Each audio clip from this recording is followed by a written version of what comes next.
Assalamualaikum dan salam sejahtera.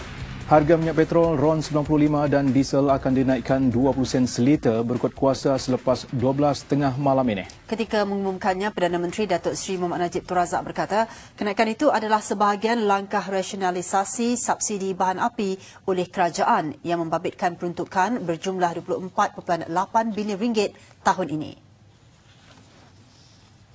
Pengurangan subsidi bahan api sebanyak 20 sen ini bermakna kerajaan masih memberi subsidi sebanyak 63 sen seliter bagi RON 95 dan 80 sen untuk diesel. Datuk Seri Mohamed Najib yang juga Menteri Keuangan sebelum itu mempengerusikan mesyuarat jawatankuasa dasar fiskal yang berlangsung setiap 6 bulan sekali. Yang pasti kenaikan harga minyak itu akan menjimatkan subsidi kerajaan berjumlah RM1.1 bilion hingga akhir tahun ini. Dan bagi mengurangkan bebanan golongan berpendapatan rendah dan mudah terjejas, kerajaan akan meningkatkan pemberian bantuan rakyat satu Malaysia BRIM yang jumlahnya akan diumumkan dalam pembentangan bajet 2014. Pada masa hadapan, satu jaringan keselamatan sosial ataupun social safety net yang lebih komprehensif akan diperkenalkan. Langkah-langkah fiskal seterusnya akan diumumkan dalam bajet 2014.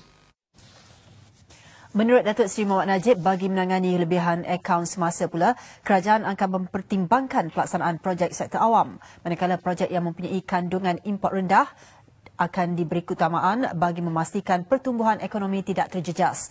Di samping itu, kerajaan juga akan mengkaji kaedah untuk meningkatkan daya saing ekonomi dan mempelbagaikan pasaran ekspor negara dalam jangka sederhana dan panjang. Turut dijelaskan oleh Perdana Menteri, kenaikan harga bahan api itu bertujuan mengukuhkan ekonomi negara dan tiada kaitan dengan soal politik, walaupun pembangkang akan memainkan isu berkenaan. Apapun kita buat pun dia akan cuba mainkan ini sebagai isu politik. Tapi kita mesti faham bahawa ini bukan soal politik, ini soal masa depan ekonomi negara kita. Kerana kalau ekonomi kita terjejas, ini akan mendatangkan kesan yang buruk kepada rakyat. Rakyat akan menderita seperti mana keadaan di setengah-setengah negara di mana telah menerima kesan yang cukup berat akibat daripada mereka gagal menangani ekonomi mereka dengan baik.